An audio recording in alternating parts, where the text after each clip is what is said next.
시아버님 장례식장에 이름 모를 부의금 봉투가 들어왔습니다. 76만 5,700원. 누가 왜 이런 애매한 금액을. 그리고 방을 정리하다 발견한 낡은 노트. 거기엔 이렇게 적혀 있었어요. 오늘은 정말 힘들었다. 그래도 100만 원이 얼마 남지 않았다. 여러분, 제 이야기 들어주시겠어요? 76만 5,700원의 부의금에 대한 비밀을. 안녕하세요. 제 이름은 한지윤입니다. 저는 지금 작은 병원에서 간호조무사로 일하고 있어요. 아침 8시부터 저녁 6시까지 환자분들 혈압 재고, 주사 놓고, 차트 정리하고, 서 있는 시간이 앉아 있는 시간보다 훨씬 긴 그런 일이죠. 제 남편 박도연 씨는 택배 물류센터에서 상하차 일을 합니다. 밤낮 바뀐 교대 근무에 늘 허리가 아프다고 파스를 달고 살아요. 그래도 묵묵히 성실하게 일하는 사람입니다. 우리에겐 아이가 둘 있어요. 초등학교 6학년 딸, 2학년 아들. 서울 외곽 작은 전세 아파트에서 빠듯하게 살고 있습니다. 사실 결혼할 때 친정에서 모두 반대했어요. 지윤아, 제발 다시 생각해봐. 그 집 형편이 어떤데? 시아버지는 혼자 계시고 팔까지 불편하시다며 엄마는 제 손을 붙잡고 울기까지 하셨죠. 하지만 저는 도현 씨의 눈빛 하나만 믿고 결혼했어요. 가난해도 불편해도 힘들어도 이 사람이라면 함께 이겨낼 수 있을 거라 믿었습니다. 남편의 어머니는 제가 만나보지도 못하고 돌아가셨어요.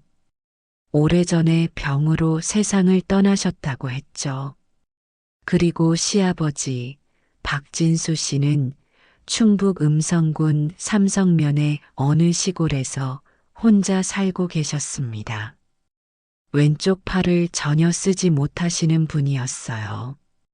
남편 말로는 젊었을 때 공사장에서 일하다가 떨어지셨다고 했어요.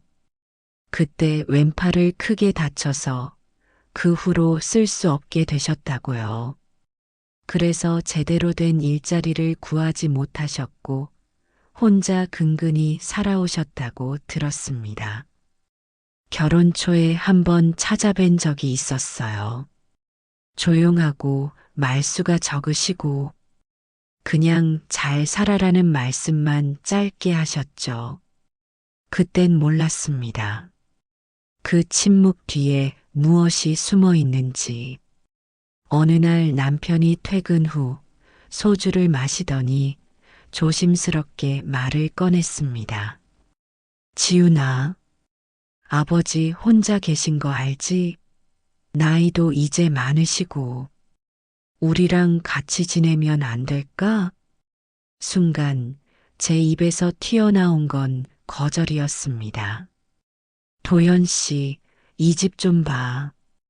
애들 둘도 비좁아서 한 방 쓰고 있는데 아버님까지 모시면 우리 어떻게 살아? 무리야, 진짜. 하지만 남편은 포기하지 않았어요. 며칠을 설득했고 저는 결국 고개를 끄덕였습니다. 그렇게 시아버님은 작은 가방 하나만 들고 우리 집에 오셨습니다. 시아버님이 오신 첫날 저는 방을 안내해 드렸습니다. 아버님, 여기가 아버님 방이에요. 좁지만 편히 쓰세요. 고맙다. 그게 전부였어요. 시아버님은 정말 말이 없으셨습니다. 문제는 그 방이 딸아이 방이었다는 거예요. 6학년인 큰딸은 요즘 사춘기였어요. 예민하고 자기만의 공간이 필요한 나이죠. 딸아이는 할아버지가 오신 후 동생이랑 같은 방을 쓰게 됐어요. 처음엔 불평 없이 참았지만 점점 힘들어했습니다. 엄마, 나 언제까지 동생이랑 같이 자야 돼? 내 방 언제 돌려받아? 조금만 참아. 할아버지 계시는 동안만. 언제까지인데? 나도 내 방 필요하다고. 딸아이의 목소리는 점점 날카로워졌어요. 저도 솔직히 답답했습니다. 아버님은 매일 아침 6시면 등산복을 입고 작은 배낭을 메고 집을 나가셨어요. 정확히 6시. 알람처럼 규칙적이었죠. 처음엔 물어봤습니다. 아버님, 어디 가세요? 그냥 동네 한 바퀴. 그러고는 저녁 6시가 다 돼서야 돌아오셨어요. 비가 와도 눈이 와도 바람이 불어도 한 번도 거르지 않으셨습니다. 그런데 문제는 냄새였어요. 아버님이 돌아오실 때면 옷에서 묘한 냄새가 났습니다. 땀 냄새, 먼지 냄새, 그리고 뭔가 쉰내 같은 게 섞여 있었죠. 아이들도 점점 거리를 두기 시작했어요. 엄마, 할아버지 방에서 냄새나. 들어가기 싫어. 저도 솔직히 불편했습니다. 그러던 어느 토요일 저녁이었어요. 딸아이가 폭발했습니다. 엄마, 나 진짜 못 참겠어. 동생은 자꾸 내 물건 만지고 밤에 코 골고 나도 내 방 쓰고 싶다고. 지은아, 목소리 좀 낮춰. 할아버지 들으시겠어. 들으시면 어때요? 어차피 할아버지 때문에 이렇게 된 거잖아요. 그 순간 아들도 끼어들었습니다. 누나도 너무해. 할아버지한테 왜 그래? 너는 몰라. 너는 원래 혼자 방 썼잖아. 아이들 싸우는 소리에 저도 정신이 없었어요. 그때 남편이 퇴근해서 들어왔습니다. 야, 뭔 소리야? 조용히 해. 딸아이가 아빠한테 달려들었어요. 아빠, 나 각방 써야 돼. 6학년인데 동생이랑 방 쓰는 애가 어디 있어? 창피해 죽겠어. 남편은 난처한 표정을 지었습니다. 지은아, 그건 좀 어렵고, 그럼 할아버지 다른 데 모시면 되잖아요. 그 순간 집안이 조용해졌습니다. 남편과 저는 서로 눈치만 봤어요. 딸아이는 방으로 들어가 문을 쾅 닫았고요. 그날 밤 아이들이 잠든 후였어요. 저는 남편에게 조심스럽게 말을 꺼냈습니다. 도현 씨, 지은이 말도 일리는 있어. 사춘기 여자애가 각방이 필요한 건 사실이잖아. 방 하나 얻어드리고 아버님 따로 모시는 건 어때? 우리도 좀 여유가 생기고. 지은아, 그때 아버님 방에서 희미한 불빛이 새어나오고 있었습니다. 아버님은 우리 대화를 들으셨을까요? 문틈 사이로 아버님의 그림자가 미동도 하지 않고 있었습니다. 다음 날은 일요일이었어요. 아버님은 여느 때처럼 새벽 6시에 집을 나가셨습니다.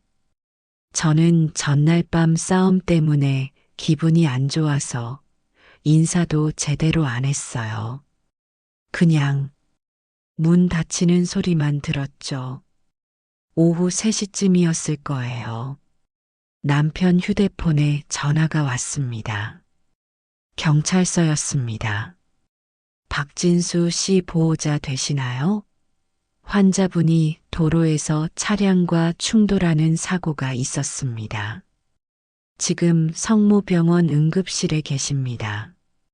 우리는 급하게 병원으로 달려갔습니다. 응급실 앞 의사 선생님이 나오셨어요. 환자분 상태가 좋지 않습니다. 머리를 심하게 다치셨고 지금 수술 들어가야 하는데 고령이시라 위험 부담이 큽니다. 수술은 4시간 동안 이어졌습니다. 우리는 그 긴 시간 동안 복도 의자에 앉아 아무 말도 하지 못했어요. 그때 경찰관 한 분이 다가왔습니다. 사고 현장에서 발견된 물건들입니다. 환자분 손에 이게 꽉 쥐어져 있었어요. 경찰관이 건넨 건 투명 비닐봉투였어요.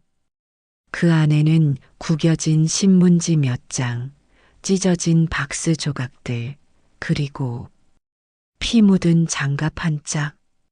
목격자 진술로는 환자분이 도로 옆 쓰레기 수거함 근처에서 폐지를 줍고 계셨다고 합니다. 그러다 뒤로 물러서시면서 차도에. 그 순간 머릿속이 새하얘졌어요. 폐지를 주우셨다고요?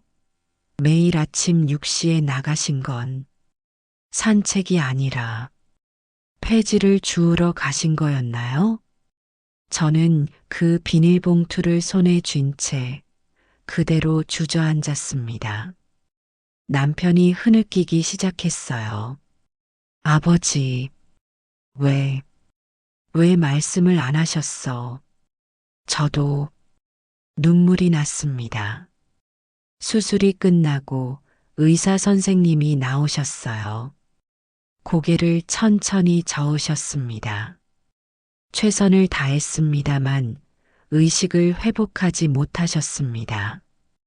중환자실로 옮겨진 아버님, 침대에 누워 계신 아버님의 손은 거칠고 상처투성이었습니다. 남편이 그 손을 붙잡고 울었어요. 하지만 아버님은 끝내 눈을 뜨지 못하셨습니다. 시아버님 박진수 씨는 그렇게 우리 곁을 떠나셨습니다. 장례식장, 3일간의 장례를 치르는 동안 우리는 정신없이 시간을 보냈습니다. 그런데 이상한 일이 있었어요. 조문객 명단에 없는 부의금 봉투 하나가 놓여 있었습니다. 봉투 겉면엔 사랑 고물상 고인을 추모하며라는 짧은 글귀만. 그 안에 든 돈은 76만 5,700원. 왜 이렇게 애매한 금액일까요? 저는 이상하다고 생각했지만 장례 치르느라 바빠서 깊이 생각하지 못했습니다. 장례를 마치고 집으로 돌아와 저는 홀로 집에 남아 아버님 방문을 열었습니다. 방 안은 여전히 아버님 냄새가 남아 있었어요. 저는 천천히 짐을 정리하기 시작했습니다. 그러다가 책상 서랍 깊숙한 곳에서 작은 노트 한 권을 발견했습니다. 검은색 표지, 모서리가 다해진 오래된 노트. 저는 그 노트를 펼쳤습니다. 도연이가 사고를 당했다. 트럭이 신호를 무시하고 달려왔다. 나는 그 순간 생각보다 몸이 먼저 움직였다. 왼팔로 도연이를 껴안고 내 몸으로 막았다. 팔이 부러지는 소리가 들렸다. 하지만 도연이는 살았다. 그걸로 됐다. 저는 그 글을 읽고 얼어붙었습니다. 트럭, 도현 씨를 구하려고? 아니, 남편은 분명히 말했어요. 아버님이 공사장에서 떨어지셨다고. 손이 떨렸습니다. 다음 장을 넘겼습니다. 병원에서 퇴원했다. 의사는 말했다. 신경이 심하게 손상돼서 다시 쓰기 힘들 거라고. 괜찮다. 오른팔만 있어도 살 수 있다. 도연이만 무사하면 된다. 도연이한테는 말하지 말아야지. 아이가 평생 죄책감에 시달릴까봐. 그냥 공사장에서 다쳤다고 하자. 저는 노트를 떨어뜨릴 뻔했습니다. 공사장 사고가 아니었어요. 남편을 구하려다 팔을 다치신 거였어요. 그리고 평생 그 사실을 숨기고 사셨던 거예요. 아들이 죄책감을 느낄까봐. 오늘부터 도연이네 집에서 지낸다. 지훈이는 착한 며느리다. 하지만 나 때문에 힘들어할 게 뻔하다. 짐이 되지 말아야지. 오늘 고물상 아저씨가 박스 1kg에 100원 쳐준다고 했다. 아침 일찍 나가면 경쟁자가 적다. 오늘은 47kg 모았다. 4,700원. 페이지마다, 날짜마다 페이지 무게와 금액이 적혀 있었어요. 그리고 그 돈을 며느리에게 준다는 글이 써 있었어요. 어젯밤 지훈이 목소리가 들렸다. 따로 모시자는 말. 지은이가 각방을 쓰고 싶다는 말도 들었다. 맞다. 나는 짐이다. 애들한테도 지훈이한테도 내일은 더 많이 주어야겠다. 100만 원을 빨리 채워서 지훈이한테 주면 그럼 방 하나 얻을 수 있지 않을까? 그래야 조금이라도 보탬이 되니까. 그게 마지막 일기였습니다. 다음 날이 사고가 난 날이었으니까요. 저는 그 순간 무너졌습니다. 아버님, 아버님, 그 부의금 76만 5,700원. 그게 아버님이 모으신 돈이었던 거예요. 저는 떨리는 손으로 남편을 불렀습니다. 도현 씨, 도현 씨. 남편이 달려왔어요. 저는 그 노트를 남편에게 건넸습니다. 남편은 한 장 한 장 넘기며 읽기 시작했어요. 첫 페이지를 읽는 순간 남편의 얼굴이 굳었습니다. 뭐라고? 남편의 목소리가 떨렸어요. 공사장 사고가 아니었어? 남편은 계속 페이지를 넘겼습니다. 남편은 그 노트를 두 손으로 꽉 붙잡더니 그대로 바닥에 주저앉았습니다. 아버지, 아버지. 남편의 목소리는 떨리고 있었어요. 제가 저 때문에 그 팔을 얼굴을 노트에 묻고 온몸을 떨며 울기 시작했습니다. 아버지, 왜 말씀을 안 하셨어요? 왜 평생 숨기셨어요? 저 때문에 팔을 다치셨잖아요. 그런데 저는 공사장 사고인 줄만 알고 그 팔로 폐지를 주우셨어요. 아버지, 제 목숨을 구해주신 그 팔로. 남편은 노트를 가슴에 꼭 안고 펑펑 울었습니다.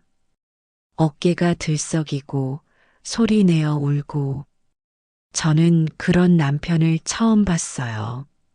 결혼 후 처음 보는 모습이었습니다. 아버지, 미안해요. 정말 죄송해요. 제가 몰랐어요. 남편의 울음소리는 집안에 가득 퍼졌습니다. 저도 남편 옆에 앉아 함께 울었습니다. 우리 둘은 한참을, 정말 한참을 그렇게 울었어요. 그날 밤 우리는 결정했습니다. 아버님이 다니셨던 그 사랑 고물상을 직접 가보기로. 다음 날 새벽 6시 아버님이 매일 나가시던 바로 그 시간에 우리는 집을 나섰습니다. 아버님이 걸으셨을 그 길을 따라서 골목을 걷는데 이상했어요. 여기저기 쓰레기 봉투들이 쌓여 있고 상가 뒤편엔 버려진 박스들이 가득했죠. 아버님은 매일 이 길을 걸으셨던 거예요. 여보, 여기 봐. 남편이 어느 슈퍼마켓 뒤편을 가리켰습니다. 거기엔 커다란 쓰레기 수거함이 있었어요. 그 옆에 한 손으로 박스를 뜯기 쉽게 칼이 놓여 있었습니다. 아버지가 쓰셨던 거겠지. 우리는 말없이 그 자리에 서 있었습니다. 아버님의 체온이, 숨결이, 그 고된 시간들이 이곳에 남아있는 것 같았어요. 조금 더 걸어가자 작은 고물상이 보였습니다. 사랑 고물상. 문을 열고 들어갔습니다. 안녕하세요. 주인 할아버지가 우리를 보더니 눈을 크게 뜨셨어요. 혹시 박진수 씨 가족분들이신가요? 네. 저희가 아들이랑 며느리입니다. 할아버지는 한참을 말없이 우리를 보시다가 천천히 입을 여셨습니다. 그분 정말 좋은 분이셨어요. 매일 새벽같이 오셨죠. 비 오나 눈 오나. 할아버지는 계속 말씀하셨어요. 한 번은 물어봤어요. 아버님은 왜 이렇게 힘들게 사세요? 그랬더니 며느리한테 돈을 주고 싶어서라고 하시더라고요. 그러면서 늘 자랑하셨어요. 자랑이요? 네. 며느리는 수저밥 위에 생선을 올려주는 아주 자상한 며느리라고. 아들은 퇴근하고 와서 등을 밀어주는 효자 아들이라고. 손주들은 매일 저녁 책을 읽어주는 착한 아이들이라고. 저는 그 말을 듣는 순간 다리에 힘이 풀렸습니다. 뭐라고요? 그분 얼굴이 정말 화나셨어요. 가족 이야기만 나오면 그렇게 자랑스러워 하셨죠. 남편이 고개를 숙였습니다. 저도 눈물이 났어요. 우리는 아버님께 그런 적이 없었어요. 아버님, 제 입에서 작은 신음이 새어나왔습니다. 제가 정말로 그렇게 해드렸어야 했는데, 살아 돌아오신다면, 단 한 번만이라도 수저밥 위에 생선을 올려드릴 텐데, 왜 그때는, 왜 몰랐을까요? 저는 그 자리에 주저앉아 울었습니다. 남편도 제 옆에서 함께 울었어요. 그리고 이거요. 할아버지가 서랍에서 봉투 하나를 꺼내셨습니다. 이 봉투에 여기 고물상에 오는 할아버지 할머니들께서 조금씩 모은 돈입니다. 돌아가신 아버님께서 꼭 하고 싶었던 100만 원 저희가 25만 원을 모았습니다. 꼭 받으세요, 며느리. 제 손은 벌벌 떨고 눈에서는 하염없이 눈물만 흐릅니다. 떨리는 손에 받아 가슴에 안고 대성통곡을 합니다. 감사합니다. 정말 감사합니다. 저는 고개를 숙여 인사했습니다.